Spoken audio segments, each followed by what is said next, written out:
Hello, this is doctor आना मोहम्मद ईशान। आज neuro anatomy का हमारा पहला लेक्चर है जिसका टॉपिक है nerve tissue and the nervous system. अगर इसके लर्निंग ऑब्जेक्टिव्स देखें तो इस लेक्चर के बाद जो है हमें वो कौन कौन सी चीज़ें हैं जो हमने लर्न करनी है इस लेक्चर से, तो वो है definition, variety and structure of neuron, then structure, function and types of synapses. उसके बाद आ जाता है neurotransmitters release by into synapses. उसके बाद जो है वो टाइप ऑफ रिसेप्टर आ जाएंगे और इन सब से मिलके जो है वो organization of peripheral nervous system and organization of central nervous system. तो ये हम देन अगर बात करें सबसे पहले हम नर्वस सिस्टम को क्लासिफिकेशन की, तो first is the anatomical classification. इसमें जो है वो टू मेन क्लासेस आ जाती हैं, central nervous system and peripheral nervous system. Central nervous system includes brain and spinal cord, whereas peripheral nervous system includes nerves, ganglia and specialized nerve endings। जो peripheral nervous system है उसमें nerves जो है वो आगे फर्दर डिवाइड होती हैं into cranial and spinal nerves. जो गैंग्लिया है वो डिवाइड होते हैं into sensory and autonomic ganglia. और थर्ड जो है वो इसी तरह स्पेशलाइज नर्व एंडिंग की क्लास आ जाती है। तो ये है एनाटॉमिकल क्लासिफिकेशन, या फिर आप इसको कह सकते हैं स्ट्रक्चरल क्लासिफिकेशन। देन आ जाती है फंक्शनल या फिजियोलॉजिकल क्लासिफिकेशन। इसमें हम इस नर्वस सिस्टम को जो है वो डिवाइड करते हैं into two classes: somatic nervous system and autonomic nervous system. Autonomic nervous system is further divided into sympathetic division, parasympathetic division and enteric division, which is concerned with GIT tract या gastrointestinal tract। ये इसी तरह इसका flow chart है जिसमें nervous system को जो है वो फिजियोलॉजिकल ऑर्गेनाइजेशन या फंक्शनल ऑर्गेनाइजेशन के ऊपर क्लासीफाई किया गया है, जिसमें सेंसरी एफरेंट डिवीजन है and motor efferent division. Sensory afferent division basically afferent क्या है कि जो ट्रांसमिट कर रहे हैं impulse from periphery to the central nervous system, और इसमें बेसिकली सारे रिसेप्टर्स आ जाते हैं। फर्दर इसके जो है somatic sensory and whistle sensory division है। सोमेटिक सेंसरी डिवीजन वो है जो कि रिसीव करती है sensory information from skin, facial joints, skeletal muscles and special senses. इसमें ये याद रखना है कि सिर्फ स्केलेटल मसल्स हैं। जबकि जो विसल सेंसरी है वो जितने भी विसरा से सेंसरी इंफॉर्मेशन है वो लेके जाता है टू सेंट्रल नर्वस सिस्टम। अगर हम बात करें इफरेंट या मोटर डिवीजन की, तो ये जो है ये ट्रांसमिट कर रहा है information from CNS to rest of the body, और इसमें जो है वो आ जाते हैं इफेक्टर्स। इसी तरह इसकी दो जो है वो क्लासेस आगे जो डिवाइड हैं वो है somatic motor which includes voluntary nervous system, जिसमें स्केलेटल मसल्स आ जाते हैं। Then is the autonomic motor which is the involuntary nervous system, और इसमें जो है वो smooth muscles, cardiac muscle and glands आ जाते हैं। तो ये जो है फ्लो चार्ट है functional organisation of nervous system का, ताकि आप लोग जो है वो इसको समझ सको। अब आगे बात कर लेते हैं कंपोजिशन की। तो जो नर्व टिश्यू है जिससे पूरा नर्वस सिस्टम बना हुआ है वो दो में डिवाइडेड है। Number one is nerve cells और neurons and second is the neuroglial cells. अब इनके जो है वो हम पॉइंट वाइज जो है इनको डिस्कस कर लेते हैं।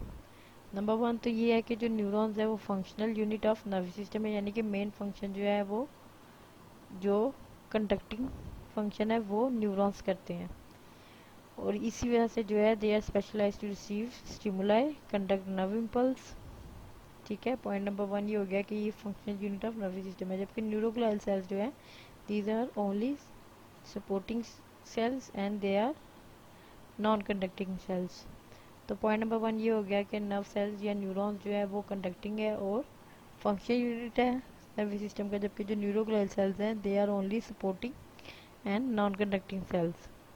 सेकेंडली अगर हम स्ट्रक्चर के लिहाज से देखें तो जो न्यूरॉन्स हैं उनमें सेल बॉडी विद न्यूक्लियस है and they have long numerous processes, जबकि जो न्यूरोग्लाइल सेल्स हैं उनमें बेसिकली क्या है, ओनली शॉर्ट प्रोसेसेस जिनका फंक्शन क्या है, support and protection.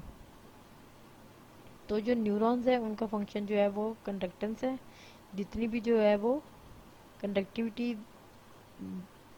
Nervous system की है वो सारी न्यूरॉन्स कर रहे हैं, जबकि जो सपोर्ट, प्रोटेक्शन और न्यूट्रिशन जो है वो सारी जो है वो न्यूरोग्लाइल सेल्स कर रहे हैं। उसके अलावा जो है न्यूरोग्लाइल सेल्स का एक और फंक्शन भी है विच is the defence mechanism of central nervous system, यानी कि न्यूरॉन्स को जो है वो डिफेंस भी न्यूरोग्लियल सेल्स ही करते हैं। वो आगे हम देखते हैं कि न्यूरोग्लियल सेल्स कौन कौन सी टाइप के हैं।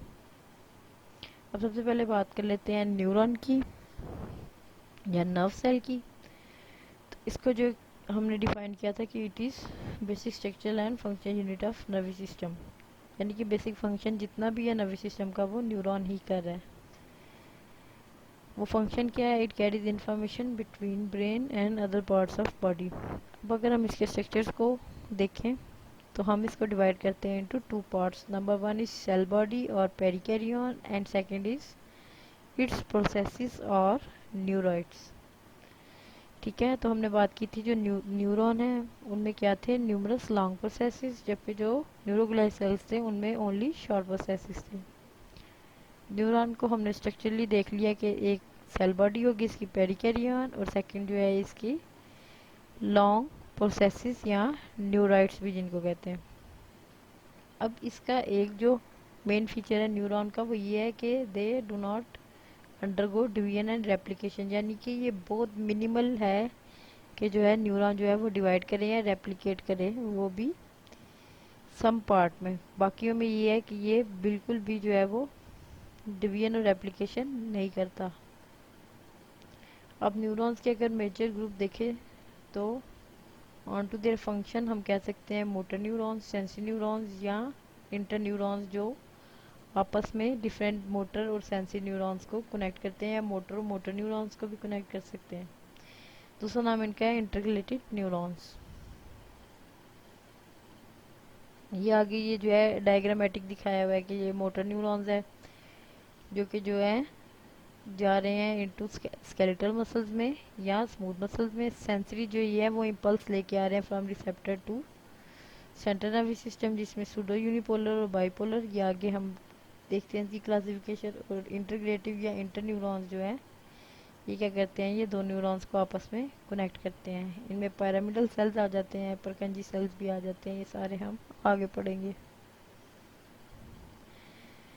अगर हम न्यूरॉन्स को क्लासिफाई करें ऑन स्ट्रक्चर, आगे हमने किया था फंक्शन पे, अब अगर हम करें स्ट्रक्चर पे तो हम तीन क्लासेस इसकी रखेंगे। Pseudo unipolar neurons, bipolar neurons जिनमें एनेक्सोनिक न्यूरॉन्स भी आ जाते हैं, and third is multipolar neurons. तो ये मेन थ्री क्लासेस हैं on the basis of anatomical या मॉर्फोलॉजिकल क्लासिफिकेशन। अगर हम बात करें on the basis of Golgi classification तो इसमें गोल्जी टाइप 1 न्यूरॉन्स आ जाते हैं एंड गोल्जी टाइप 2 न्यूरॉन्स आ जाते हैं। 1 से आप लोगों ने हमेशा याद रखना है कि जिनके जो है एक्सॉन्स आइदर 1 मीटर और मोर इन लेंथ है, यानी कि टाइप 1 से आपने याद रख लेना है 1 और मोर देन 1, यानी कि इनमें जो एक्सॉन्स है वो लॉन्ग होते हैं। जबकि जो टाइप 2 न्यूरॉन्स है उनमें जो है या तो एक्सॉन बहुत शॉर्ट होता है या एब्सेंट होता है। ठीक है, तो टाइप 1 न्यूरॉन्स जो है वो बेसिकली होते हैं पिरामिडल सेल्स। और टाइप 2 जो है गोल्जी न्यूरॉन्स, इनका फंक्शन बेसिकली क्या होता है कि ये इनहिबिटरी इन नेचर होते हैं, यानी कि ये इम्पल्स जो इनके पास आती है वो उसको फिर आगे इनहिबिट करते हैं, यानी कि उसको आगे जाने नहीं देते। तो ये है अकॉर्डिंग टू गोल्जी क्लासिफिकेशन। हमने अभी तक 3 क्लासिफिकेशन की है, फंक्शनल, स्ट्रक्चरल और अब ये है गोल्जी क्लासिफिकेशन। अब अगर हम देखें मॉर्फोलॉजिकल क्लासिफिकेशन जो हमने की थी, unipolar, pseudo unipolar, bipolar and multipolar. तो यूनिपोलर और सूडो यूनिपोलर बेसिकली क्या होते हैं? जिनमें एक ही न्यूराइट निकलता है। न्यूराइट क्या आता है? एक्सॉन और डेंड्राइट।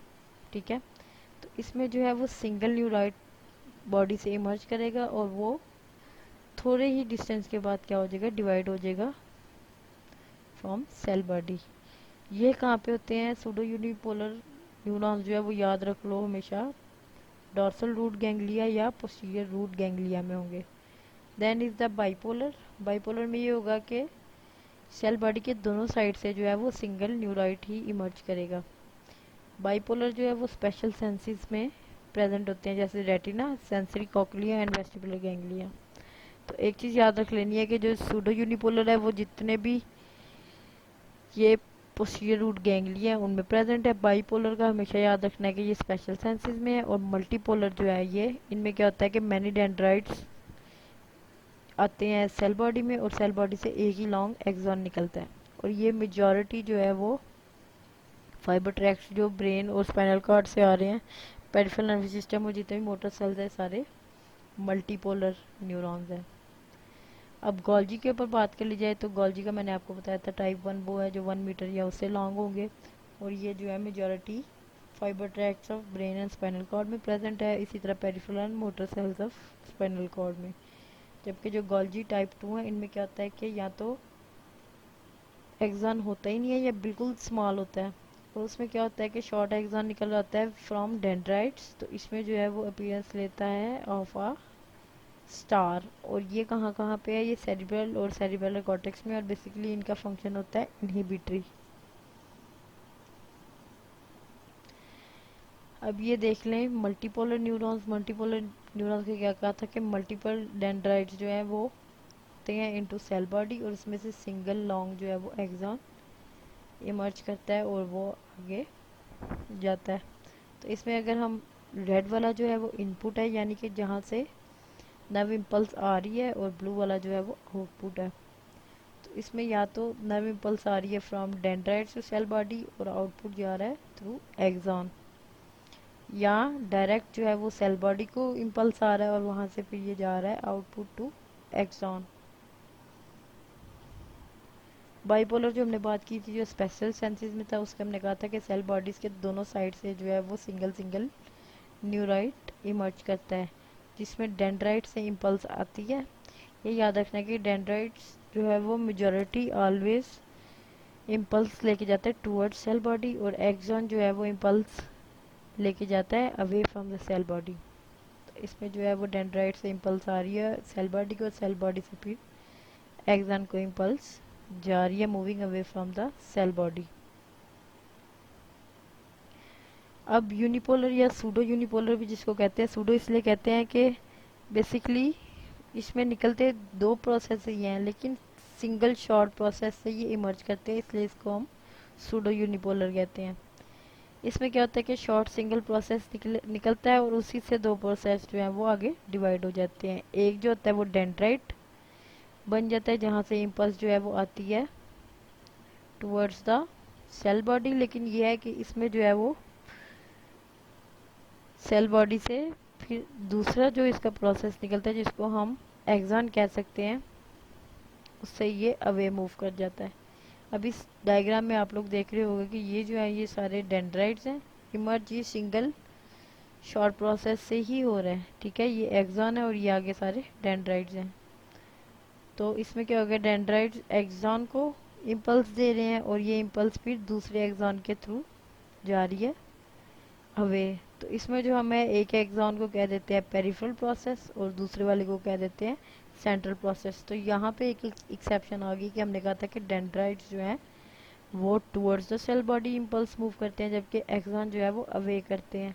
लेकिन सूडो यूनिपोलर न्यूरॉन्स के जो है इनमें क्या होता है कि इनमें एक्सॉन का जो पेरिफेरल प्रोसेस है वो भी impulse toward the cell body ही लेके जाता है। तो इसका मतलब है कि सारे एक्सॉन्स जो है वो away from cell body impulse नहीं लेके जाते।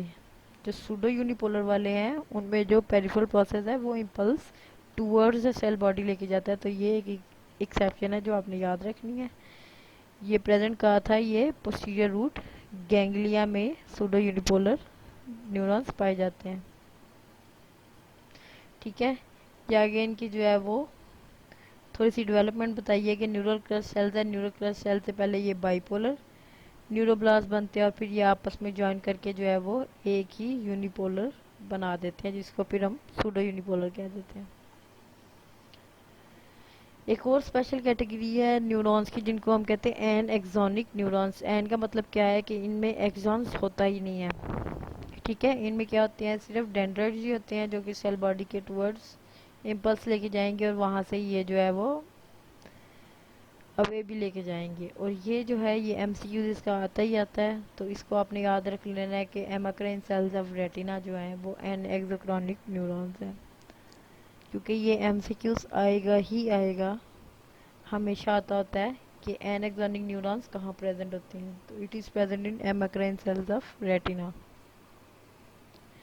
अब हम डिटेल में इसका स्ट्रक्चर देख लें, जिसको हम under the heading of histology भी कह सकते हैं कि न्यूरॉन की हिस्टोलॉजी क्या है।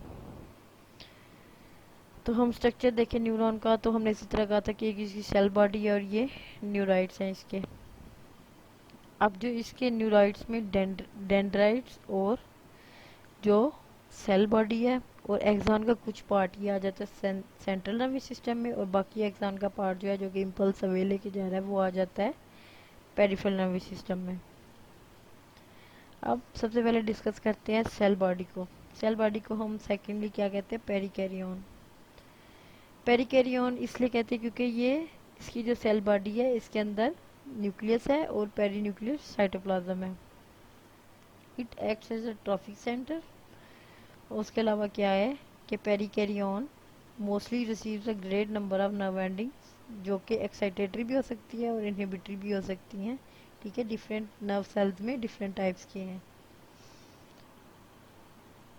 अब अगर हम इसका माइक्रोस्कोपिक स्ट्रक्चर देखें तो हम इसको डिवाइड कर देंगे। नंबर 1 इसकी प्लाज्मा मेम्ब्रेन में, सेकंड न्यूक्लियस और थर्डली साइटोप्लाज्म। साइटोप्लाज्म में फर्दर जो है वो निसल्स ग्रैन्यूल्स आ जाएंगे, माइक्रोफिलामेंट्स वगैरह आ जाएंगे, ये सारे जो है। उसके अलावा माइक्रोट्यूब्यूल्स, लाइजोसोम, सेंट्रियोल, माइटोकॉन्ड्रिया और साथ जो है गोल्जी कम्प्लेक्स आ जाएगा सारा। और इसके अलावा जो है वो लाइपोफिस्किन, मेलानिन, ग्लाइकोजन और ये जितने भी पिगमेंट्स वगैरह जो इसके अंदर स्टोर हैं वो आ जाएंगे। तो हम फर्स्टली सबसे पहले डिस्कस करेंगे निसल सब्सटेंस को कि निसल सब्सटेंस क्या है। निसल सब्सटेंस बेसिकली क्या है कि ये ग्रैनुलर बॉडी है प्रेजेंट इन न्यूरॉन्स। तो ये जो है ये सारा निसल्स ग्रैन्यूल्स है। अगर हम इसको हम इलेक्ट्रॉन माइक्रोस्कोप के अंडर देखें तो ये ग्रैन्यूल्स जो हैं वो बेसिकली कंपोज्ड हैं ऑफ रफ एंडोप्लाज्मिक रेटिकुलम, और उनके ऊपर जो है वो अटैच राइबोसोम्स लगे हुए हैं। अब हमें पता है कि रफ एंडोप्लाज्मिक रेटिकुलम को रफ एंडोप्लाज्मिक रेटिकुलम ही इसलिए कहते हैं क्योंकि एंडोप्लाज्मिक रेटिकुलम जिनके ऊपर राइबोसोम्स लगे हों वो रफ एंडोप्लाज्मिक रेटिकुलम होते हैं, और उनका बेसिकली फंक्शन होता है प्रोटीन सिंथेसिस। अब इसका एक इम्पॉर्टेंट ये है कि सारे साइटोप्लाज्म में प्रेजेंट है except on axon, hillock and in axon. ये बात याद रखनी है कि निसल ग्रैन्यूल्स डेंड्राइट्स में भी प्रेजेंट है, सेल बॉडी में भी प्रेजेंट है। कहाँ प्रेजेंट नहीं है, in axon hillock. Axon hillock is the proximal part of axon जो कि इमर्ज करता है सेल बॉडी से, और सारे एक्सॉन में जो है वो निसल सब्सटेंस एब्सेंट है। ठीक है, ये इंपॉर्टेंट पॉइंट याद रखना है।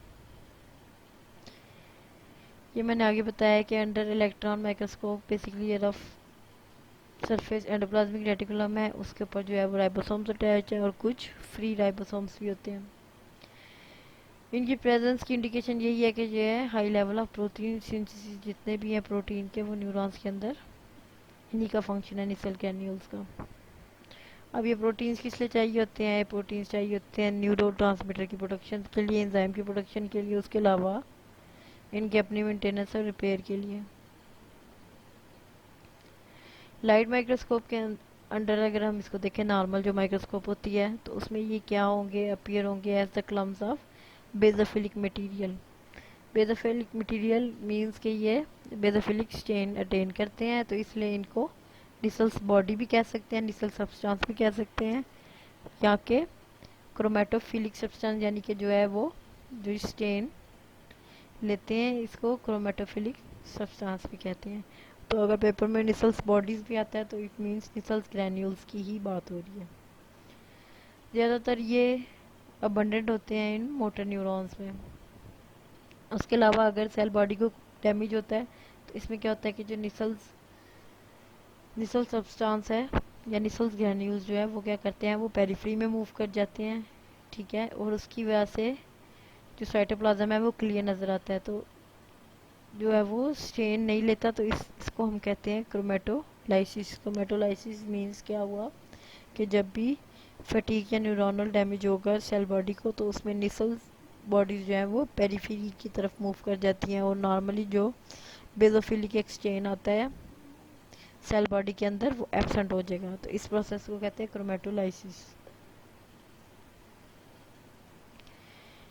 ये जो है सेल बॉडी है, ये पेरिकैरियन है, उसके अंदर ये न्यूक्लियस है, और ये जितनी भी सारे अराउंड है बेसोफिलिक कलम्स जो है ये सारे निसल बॉडीज़ हैं। ये जो है ये लाइट माइक्रोस्कोप में जो है वो माइक्रोफोटोग्राफ है एक। यहाँ पे जो है वो न्यूक्लियोलस को भी देखा जा सकता है। Then we move to nucleus. Nucleus किस तरह का होता है इसका? न्यूक्लियस इसका जो है वो स्फेरिकल होगा, सेंट्रली लोकेटेड होता है, और बेसिकली क्या होगा, यूक्रोमेटिक। यूक्रोमेटिक क्या मतलब है कि पेल स्टेनिंग न्यूक्लियस होगा, और इसका प्रोमिनेंट न्यूक्लियोलस भी होगा। सेकेंडली इम्पोर्टेंट इसका फीचर ये है कि इसके अंदर बार बॉडीज़ होती हैं फीमेल में। बार बॉडीज़ क्या होती हैं? बेसिकली क्रोमोसोम्स जो हैं फीमेल के अंदर जो है वो कंडेंस क्रोमोसोम्स को बार बॉडी कहते हैं। क्रोमेटिन मटेरियल जो इसके अंदर है वो फाइनली डिस्पर्स्ड होता है, जो कि रिफ्लेक्ट करता है कि ये इनकी जो है वो सिंथेटिक एक्टिविटी जो है, सिंथेटिक एक्टिविटी वो काफ़ी इंटेंस है।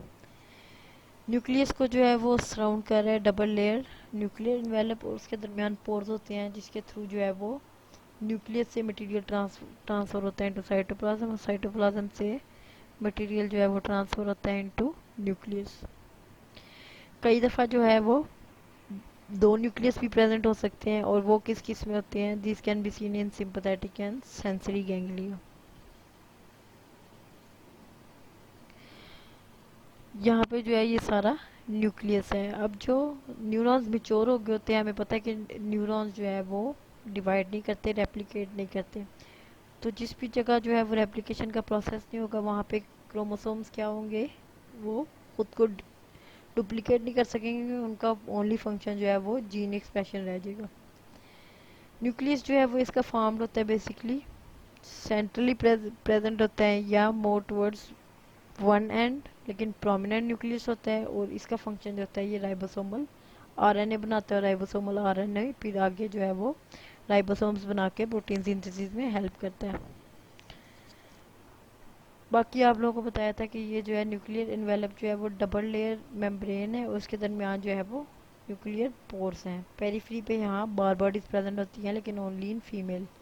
अब ये न्यूक्लियर पोर्स का फंक्शन क्या है कि जो भी मटेरियल जो है वो ट्रांसपोर्ट होता है फ्रॉम न्यूक्लियस टू साइटोप्लाज्म, और साइटोप्लाज्म से न्यूक्लियस में भी डिफ्यूज होता है मटेरियल। ये जो है ये सेंट्रली प्लेस्ड न्यूरॉन है, और ये जो है इसका न्यूक्लियोलस है। इसके अलावा जो इसको साउंड करिए देखिए निसल ग्रैन्यूल जन नीसल बॉडीज़ हैं, और ये जो है माइटोकॉन्ड्रिया, ये गोल्जी अपरेटस आ गया सारा, ये भी गोल्जी अपरेटस आ गया, और ये जो है सारे वो फिलामेंट्स आ गए जो आगे डिस्कस करते हैं। अब आ गया इसका साइटोस्केलेटन। साइटोस्केलेटन बेसिकली जो है नंबर 1 जो है वो फॉर्म्ड है बाय न्यूरोफिलामेंट्स। न्यूरोफिलामेंट्स क्या है? These are the intermediate filaments. इनकी जो है डायमीटर 10 nm है, और ये कहाँ पे अबंडेंट है? In cell bodies and cell process, यानी कि सेल बॉडी और सेल प्रोसेसेस में न्यूरोफिलामेंट्स प्रेजेंट है। सेकेंडली जो है वो न्यूरॉन्स में प्रेजेंट है माइक्रोट्यूब्यूल्स, जो कि आइडेंटिकल है to found in other cells. अब इसमें आ जाता है नंबर 1 एक्टिन फिलामेंट्स, जो कि 6 नैनोमीटर का है, और ये associated with the plasma membrane के। ये जो है ये जो नज़र आ रहे हैं हमें, दीज आर द माइक्रोट्यूब्यूल्स ये सारे। उसके अलावा अगर हम देखें तो ये रफ एंडोप्लाज्मिक रेटिकुलम, और इसके ऊपर जो है वो राइबोसोम और फ्री राइबोसोम, ये सारा निसल बॉडी हो गया। ये माइटोकॉन्ड्रिया जो कि पावर हाउस है, एनर्जी प्रोवाइड करता है। ये न्यूक्लियोलस, ये न्यूक्लियस हो गया, न्यूक्लियर मेम्ब्रेन, और इसके दरमियान जो है वो न्यूक्लियर पोर हो गए। These are the neuro filaments, जिनको हम इंटरमीडिएट फिलामेंट्स भी कहते हैं। तो ये इंटरमीडिएट फिलामेंट्स आगे जो कि पेरिकैरियन में भी प्रेजेंट है, और उसके अलावा न्यूराइड्स में भी प्रेजेंट है, और सेकेंडली जो है वो माइक्रोट्यूब्यूल प्रेजेंट है। अब अगर हम इसको टेबल शेप में इजी करके देखें तो याद करने के लिए जो जो चीज़ें इंपॉर्टेंट है कि इसका न्यूक्लियस लार्ज राउंड है, पेल यूक्रोमेटिन है, इसलिए जो है ये पेल होगा। उसके अलावा प्रोमिनेंट न्यूक्लियोलस है, और बार बॉडी फीमेल में प्रेजेंट है।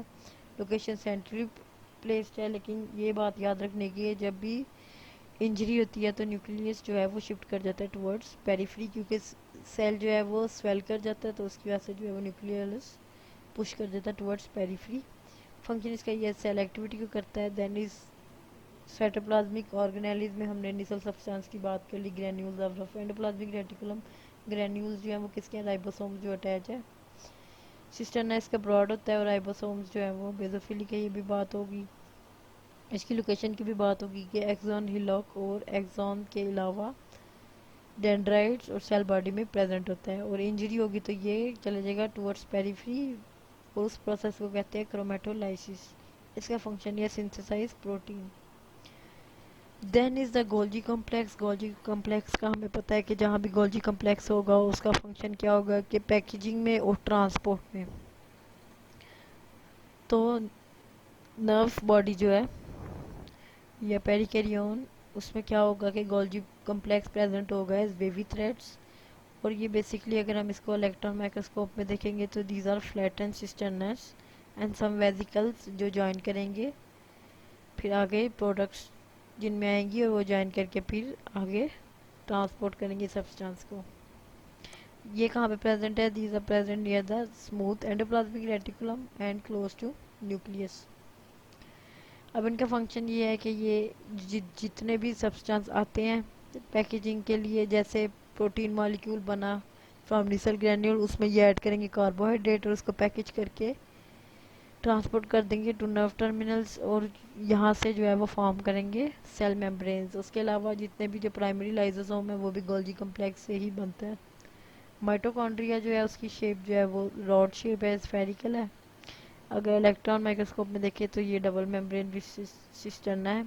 इसमें एक आउटर माइटोकॉन्ड्रियल मेम्ब्रेन होती है, एक इनर माइटोकॉन्ड्रियल मेम्ब्रेन होती है।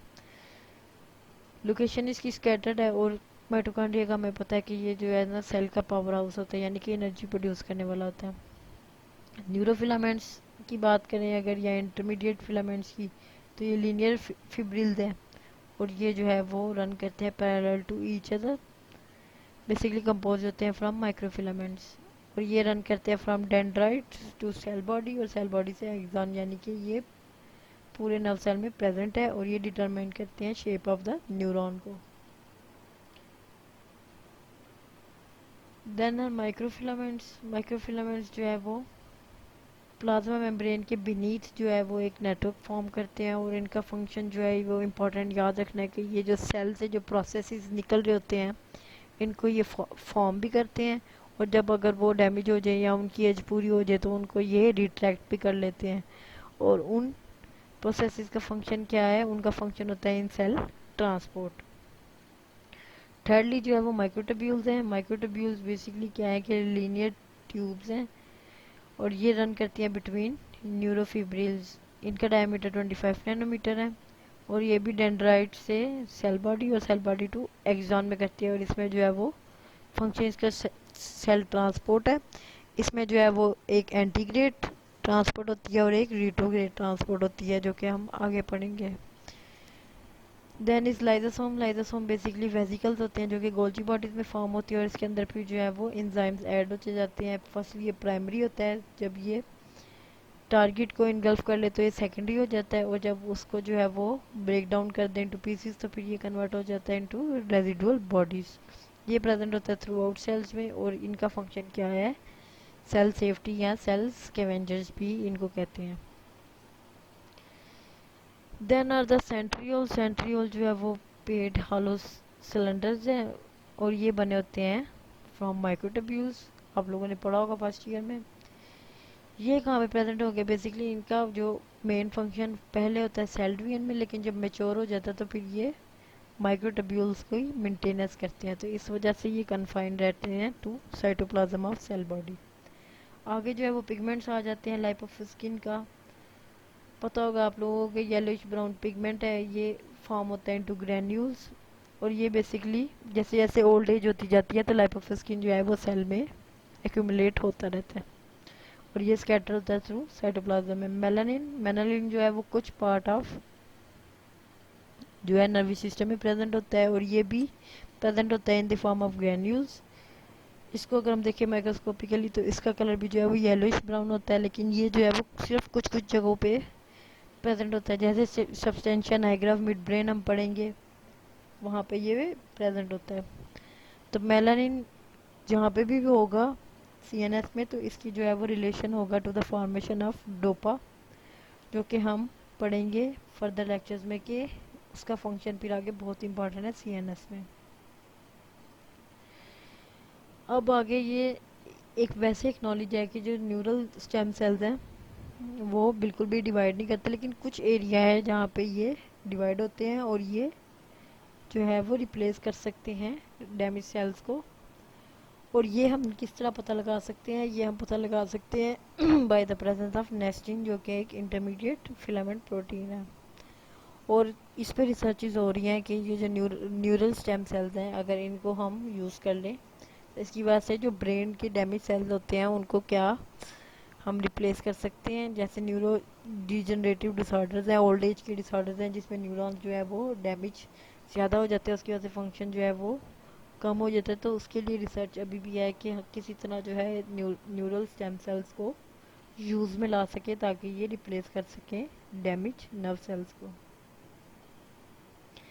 पहले हमने बात की थी नर्व सेल बॉडीज़ की, अब हम बात करेंगे नर्व सेल प्रोसेस की या न्यूराइड्स की। नंबर 1 हम बात करेंगे डेंड्राइट्स की। आपने इन्हीं पॉइंट्स को सिर्फ याद कर लेना है और यही पॉइंट्स जो है वो दोनों का एक्सान और डेंड्राइट का डिफरेंस है। नंबर 1 अगर आप देखें तो डेंड्राइट्स मैंने क्या कहा था, ये इम्पल्स लेके जाते हैं टू द सेल बॉडी। अब नंबर 1 पॉइंट ये है कि ये शॉर्ट इन लेंथ होते हैं, तो एक्सान जो है वो लॉन्ग इन लेंथ होंगे। ये इन्वॉल्व होते हैं in conductions of nerve impulse toward the cell body, जबकि एक्सान जो है वो majority away from cell body है except in pseudo unipolar cells, जिसमें उसका जो सेंट्रल प्रोसेस है वो टुवर्ड्स द सेल बॉडी आएगा। अब इसमें जो है वो छोटी छोटी प्रोजेक्शंस जो है वो इमर्ज कर रही होती हैं डेंड्राइट से, जिसको हम कहते हैं डेंड्राइटिक स्पाइंस, ठीक है जो कि एक्सान में नहीं है। एंड लास्ट जो है कि इनका साइटोप्लाज्म और सेल बॉडी का साइटोप्लाज्म तकरीबन सेम होता है, ठीक है। तो ये डेंड्राइट्स के पॉइंट्स है जो आप लोगों ने याद करने हैं, मेजर पॉइंट्स यही है, इन्हीं को याद कर लो, बाकी और याद करने की जरूरत नहीं है। शॉर्ट, एक तो ये शॉर्ट है और लार्ज डायमीटर है, ग्रेटर डायमीटर देन एक्सॉन्स है क्योंकि ये थिन होते हैं, जैसे जैसे डिवाइड करते जाते हैं ये थिन होते जाते हैं। अनमाइलिनेटेड एंड यूजुअली टेपर्ड, और कई जगहों पे ये एक्सटेंसिव डिवीजन करके एक ट्री बना लेते हैं जिसको हम कहते हैं डेंड्रिटिक ट्री। ये जो है ये सेरिबेलम में हम लोग पढ़ेंगे, और इसको दूसरा नाम जो इसको कहते हैं आर्बोराइजेशन भी कहते हैं। मतलब कि काफ़ी ज़्यादा ये डेंड्राइट्स जो है वो डिवाइड होके एक ट्री बना लेते हैं, जिस तरह हम दरख्त देखते हैं कि उसका एक तना है और आगे से डिवाइड होके शाखें उसकी पूरा ट्री बना देती हैं। अब इसका और सेल बॉडी का मैंने कहा था कि साइटोप्लाज्म तकरीबन सेम है, एक्सेप्ट जो एमसीक्यूज आ सकता है कि सेल बॉडी और इसका जो डिफरेंस है वो है गोल्जी अपरेटस का, ठीक है। तो डेंड्राइट्स में गोल्जी अपरेटस नहीं होता, ये पॉइंट याद रखना है। अब ये देखिए सेल बॉडी है, ठीक है। अगर हम हिप्पोकैम्पस जो है वो एक पार्ट ऑफ ब्रेन है, उसको अगर हम देखें तो ये जो है सेल बॉडी से, अगर हम ये देखें ये जो है वो पिरामिडल नर्व सेल है, तो इसमें अगर हम देखें तो सेल बॉडी से एक डेंड्राइट निकला, डायमीटर उसका ज़्यादा, फिर आगे जा जाके वो टेपर्ड होता गया और डिवाइड होता गया, ठीक है। यहाँ से भी ये डिवाइड हो रहा है, यहाँ से भी डिवाइड हो रहा है। सेरिबेलम में जो परकंजी नर्व सेल है उसमें मैंने कहा था कि ये ट्री की तरह के एक से एक डेंड्राइट निकला, फिर आगे छोटे, फिर और छोटे छोटे, पूरा है कि ये ट्री बन गया, जिसको हम आर्बोराइजेशन भी कहते हैं। अब बात कर लेते हैं डेंड्रिटिक स्पाइन की, जो हमने कहा था कि इसमें से स्मॉल प्रोजेक्शंस निकल रही होती हैं, और ये इसकी कंपोजिशन देखें तो इट कंटेन्स एक्टिन फिलामेंट्स, और यहाँ से जो है वो प्रोसेसिंग साइट, यानी कि यहाँ से एक एक्सान और एक डेंड्राइट का जो है वो साइनेप्स होता है। तो इसका मतलब है कि डेंड्रिटिक स्पाइन की इन्वॉल्वमेंट है इन साइनेप्स फॉर्मेशन। दूसरा इसकी इंपॉर्टेंस होती है इन न्यूरोनल प्लास्टिसिटी, जो कि हम आगे पढ़ेंगे। देन बात कर लेते हैं एक्सॉन्स की, तो हम डेंड्राइट्स के साथ इसको कंपेयर करके पढ़ लेंगे ताकि दोनों याद हो जाएंगे हमें। एक्सॉन्स जो है वो इम्पल्स लेके जाते हैं away from the cell body in majority cases, ठीक है। तो ये क्या है, longest process of cell body dendrites जो था वो शॉर्ट प्रोसेस था। It carries impulse away from cell body, वो टूवर्ड्स था, ठीक है। वहाँ पे क्या था, डेंड्राइट्स जो थे वो मल्टीपल थे, आगे से ब्रांच कर रहे थे, लेकिन एक्सॉन जो है वो सिलेंड्रिकल प्रोसेस है और मोस्टली न्यूरॉन्स का सिर्फ एक ही एक्सॉन होता है। साइज इसका जो है वो 0.1 मिलीमीटर टू 3 मीटर तक हो सकता है। लेंथ के हिसाब से मैंने पहले बता दिया, गोल्जी टाइप 1 जो है उनकी लेंथ 1 मीटर या 1 मीटर से ज़्यादा होगी, जबकि जो टाइप 2 है वो शॉर्ट एक्सॉन्स होंगे उनके, या एब्सेंट भी होंगे। एक्सॉन जो है वो सेल बॉडी से अराइज करता है, उस एरिया को कहते हैं हम एक्सॉन हिलॉक, ठीक है। और एक्सॉन जो है वो पूरी लेंथ में ब्रांच नहीं करता, लेकिन जैसे ही वो टर्मिनेट होने लगता है वहाँ पे फिर वो ब्रांच करता है, जिसको हम एक्सॉन टर्मिनल्स कहते हैं।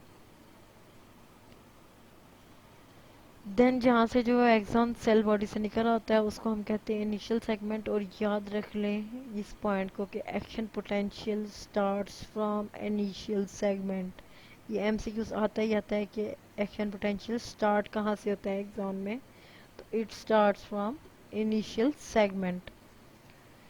एक्सॉन को जो प्लाज्मा मेम्ब्रेन जो है वो इनक्लोज कर रही है उसको हम कहते हैं एक्सोलिमा, और उसके कॉन्टेक्ट जो है जैसे साइटोप्लाज्म है तो उनको हम एक्सॉन में कह देंगे एक्सोप्लाज्म। अब हमने कहा था कि डेंड्राइट्स का जो है वो साइटोप्लाज्म इस तरह डिफर करता है कि उसमें गोल्जी अपरेटस नहीं होता, लेकिन जो एक्सोप्लाज्म है उसमें काफ़ी डिफरेंस है फ्रॉम साइटोप्लाज्म। जैसे हमने बात की थी कि एक्सॉन में निसल ग्रैन्यूल भी नहीं है, उसके अलावा गोल्जी कम्प्लेक्स भी नहीं होगा और राइबोसोम्स भी नहीं होंगे। इसका क्या मतलब हुआ कि अगर गोल्जी कम्प्लेक्स भी नहीं है, राइबोसोम भी नहीं है और रफ एंडोप्लाज्मिक रेटिकुलम भी नहीं है, तो इसका मतलब ये है कि यहाँ पे प्रोटीन फॉर्मेशन नहीं होती। और ये जो एक्सॉन है ये फुल डिपेंडेंट है on sale body for its maintenance, यानी कि इसके प्रोटीन्स जितने भी हैं वो सेल बॉडी से ही थ्रू फिलामेंट्स के आएंगे टुवर्ड्स एक्सॉन। कुछ जो है एक्सॉन्स जिनके लार्ज टर्मिनल होते हैं वहाँ पे लोकली प्रोटीन सिंथेसिस हो सकती है, लेकिन वो भी सिर्फ मेमोरी प्रोसेस के लिए ही है। अब कुछ जगहों पे जो है वो डिस्क्रीट राइबोसोम प्रेजेंट होते हैं और वहाँ पे जो है वो जिस तरह मैंने बताया कि इन्वॉल्व होता है in process of neuronal cell memory, और इसको हम कहते हैं पेरी एक्सोप्लाज्मिक प्लेक्स। यानी कि पेरी एक्सोप्लाज्मिक प्लेक्स का अगर कोई पूछे तो आप लोगों ने बताना है कि ये जो है डिस्क्रीट राइबोसोम्स हैं जो कि लार्ज न्यूरॉन्स के लार्ज एक्सॉन्स के टर्मिनल पे प्रेजेंट है, और इसका फंक्शन सिर्फ इतना है कि ये जो प्रोटीन सिंथेसिस करते हैं ये होते हैं फॉर न्यूरोनल सेल मेमोरी। ये जो है ये सेल बॉडी है, इधर से हमने डेंड्राइट्स का हमने कर लिया जिक्र। अब एक्सॉन्स का देख लेते हैं और इनको कंपेयर कर लेते हैं। डेंड्राइट्स जो हमें मर्ज कर रहे हैं सेल बॉडी से, और ये जो है वो शॉर्ट है इनकी लेंथ, एक्सॉन की लेंथ लार्ज है। डेंड्राइट्स जो है वो पहले ब्रॉडर होते हैं, बाद में टेपर करते जाते हैं और ब्रांच करते हैं, हाईली ब्रांच करते हैं, ठीक है। जबकि जो एक्सॉन है ये सिंगल ही रहता है और इसका डायमीटर सेम ही रहता है एक्सेप्ट एट इट्स टर्मिनेशन। ये डिवाइड करता है, इसको कहते हैं हम एक्सॉन टर्मिनल्स। थर्डली अगर देखें तो यहाँ से इम्पल्स ये लेके आ रहा है टूवर्ड्स सेल बॉडी, जबकि एक्सॉन जो है उधर से इम्पल्स आ रहा है अवे फ्रॉम सेल बॉडी, जिसको हम आउटपुट भी कहते हैं। फोर्थली अगर हम देखें तो इसकी कंपोजिशन सेम है as compare to cell body except Golgi operator. जबकि एक्सॉन जो है वो देखिए एक्सॉन हिलॉक जहाँ से एक्सॉन जो है वो इमर्ज कर है सेल बॉडी से, वहाँ से ही जो है वो कंपोजिशन चेंज है कि इसके अंदर जो है वो निसल ग्रैन्यूल्स भी नहीं है, रफ एंडोप्लाज्मिक रेटिकुलम भी नहीं है और गोल्जी कॉम्प्लेक्स भी नहीं है। तो ये जो है वो डिफरेंसेस है between dendrites and axons. Initial segment axon hillock का वो पार्ट है जहाँ पे जो है वो एक्शन पोटेंशियल जो है वो इनिशिएट होगा और फिर जो है वो मूव करेगा towards all the axon length. अब आगे ये क्लिनिकल स्टोरीज देख रहे हैं कि पार्किंसन डिजीज जो है वो हम पढ़ेंगे आगे। तो इसमें क्या होगा कि डोपामिन जो हमने कहा था कि related to melanin pigment and substantia nigra, तो उसमें लॉस हो जाएगा। तो उसकी वजह से क्या होगा कि कोऑर्डिनेटेड और फाइन मूवमेंट्स जो है स्केलेटल मसल की वो लॉस हो जाएंगी। ये हम सारा आगे पढ़ेंगे।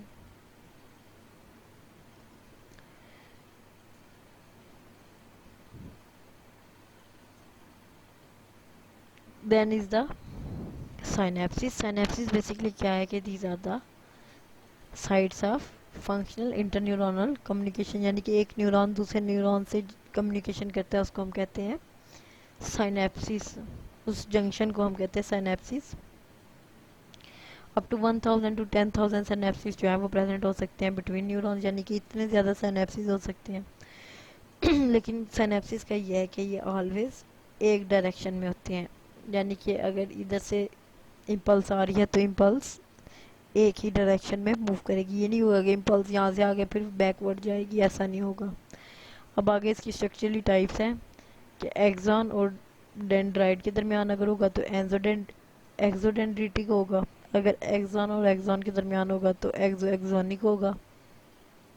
अगर एक्सॉन और डेंड्रिटिक स्पाइन का होगा तो इसको हम कहेंगे एक्सोडेंड्रेटिक विथ डेंड्रिटिक स्पाइन। और अगर सिर्फ ये एक्सॉन और एक्सॉन का होगा तो इट इज एक्सोनिक। कई जगहों पे ये जो है होता है with axon to cell bodies, जिसमें डेंड्राइट्स आते हैं या डायरेक्टली जो है वो एक्सॉन जो है वो सेल बॉडी से कहते हैं, तो इसको हम कहते हैं एक्सोसोमेटिक। ये क्लासिफिकेशन बता दी डिपेंडिंग ऑन साइट पे। एक्सोडेंड्रिटिक, एक्सोसोमेटिक एंड एक्सोएक्सोनिक। फंक्शनल देखें तो दो तरह के साइनेप्सिस होते हैं। एक इलेक्ट्रिकल साइनेप्सिस, यानी कि जो है वो इलेक्ट्रिकल इम्पल्स के थ्रू जो है वो पास करती है। सेकेंडली जो है वो इलेक्ट्रिकल इम्पल्स आएगी तो आगे से जो है वो केमिकल गेट जो है वो ओपन होंगे, तो उसकी वजह से जो है वो केमिकल साइनेप्सिस को कहते हैं। जिसको हम जिस तरह इंटरनल ईयर या फोटो रिसेप्टर्स जो हैं उसमें रिबन साइनेप्स होते हैं, जो कि टाइप है केमिकल साइनेप्स की।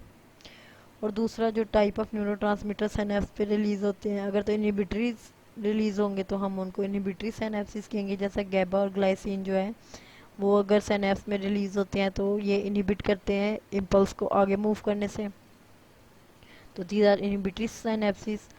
और अगर ये जो है वो एक्साइट करेंगे जैसे नॉर्मली मेजॉरिटी में करते हैं तो फिर ये जो है वो एक्साइटेटरी सिनेप्सिस होगा।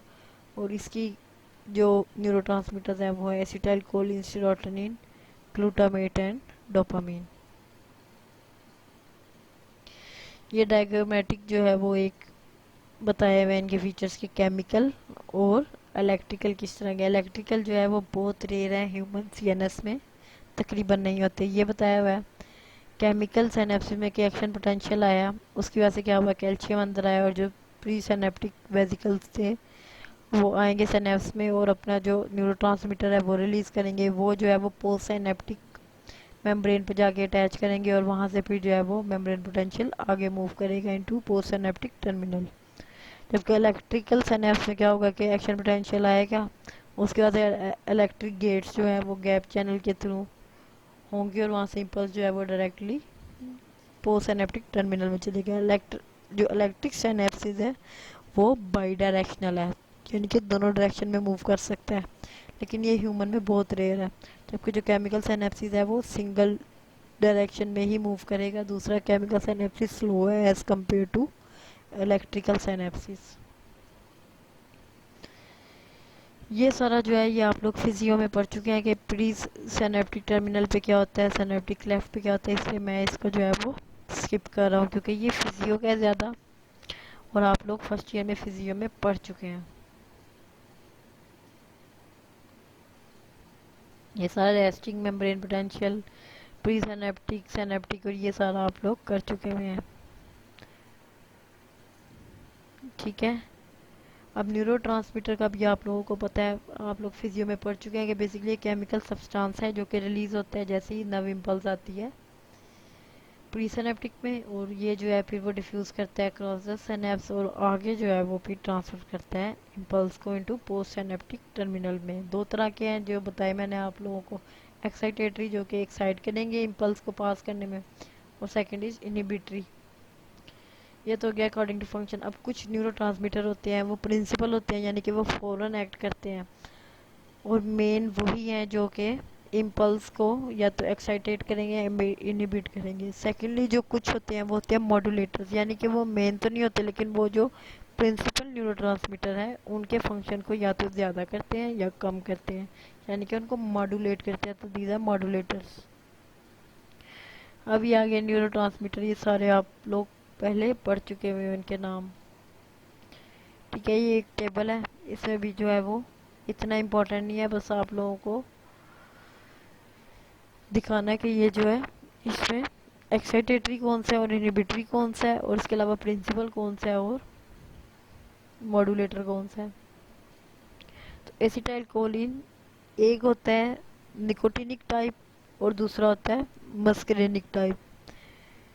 ठीक है, जो निकोटिनिक टाइप है वो आइनोट्रॉपिक है, और ये जो है वो प्रिंसिपल है, यानी कि ये फौरन एक्ट करता है, और जो मस्करेनिक है वो न्यूरोमॉड्यूलेटर है, वो जो है वो स्लोली एक्ट करता है।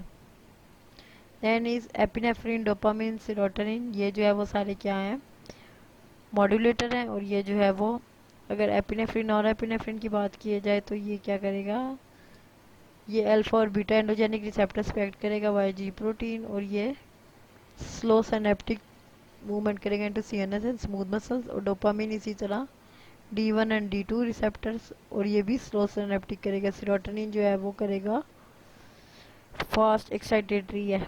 ठीक है, सिनेप्टिक का जो सीरोटोनिन का जो आइनोट्रॉपिक है वो फास्ट एक्साइटेटरी सिनेप्ट है, इसका मतलब है ये भी प्रिंसिपल है। देन इज ग्लूटामेट, ग्लूटामेट और गैबा जो है ये भी दोनों जो है वो प्रिंसिपल न्यूरोट्रांसमीटर है, और इनका फंक्शन जो है दीज आर, जिसमें गैबा है वो इनहिबिटरी है।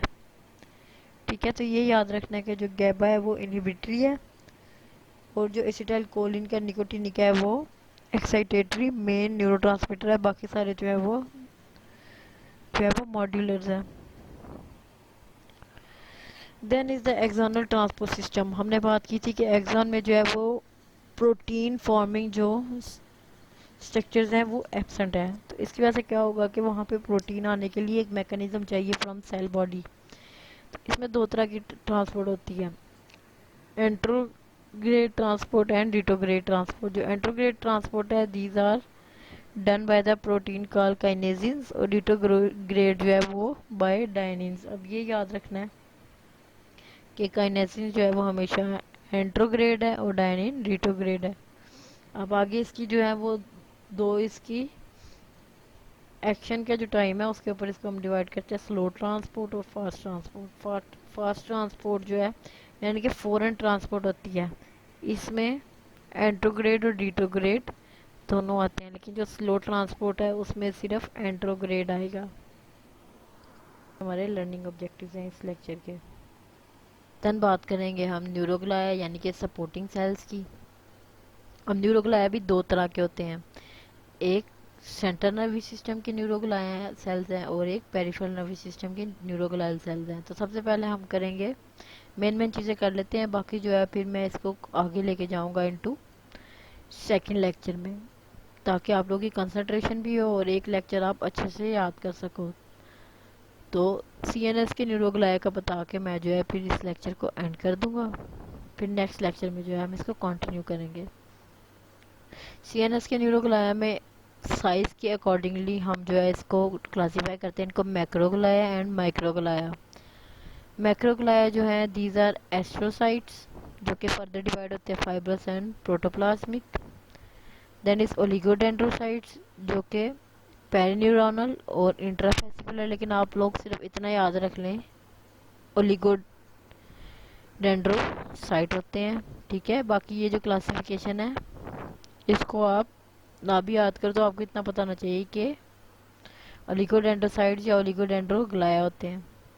Third is the ependymal sales जो कि आगे तीन क्लासेस में होता है, एपेंडाइमोसाइट्स, टेनिसाइट्स एंड क्रोइडल एपिथेलियल सेल्स। तो बेसिकली ये इनका साइज जो है वो लार्ज होता है ग्लायल सेल्स का। तो इसमें एस्ट्रोसाइट्स, ओलिगोडेंड्रोसाइट्स और एपेंडेमल सेल आ जाते हैं। जबकि जो माइक्रोग्लाया है ये जो है बेसिकली जो है वो स्मॉल साइज का होता है और ये आगे दो में डिवाइड होता है, रेस्टिंग माइक्रोग्लाया जो कि अभी एक्टिव नहीं होता और सेकंड इज द गीटर सेल। तो ये मेन क्लासिफिकेशन जो है वो है न्यूरोग्लाया ऑफ सीएनएस की। अब नेक्स्ट लेक्चर में जो है फिर हम इसको आगे कंटिन्यू करेंगे।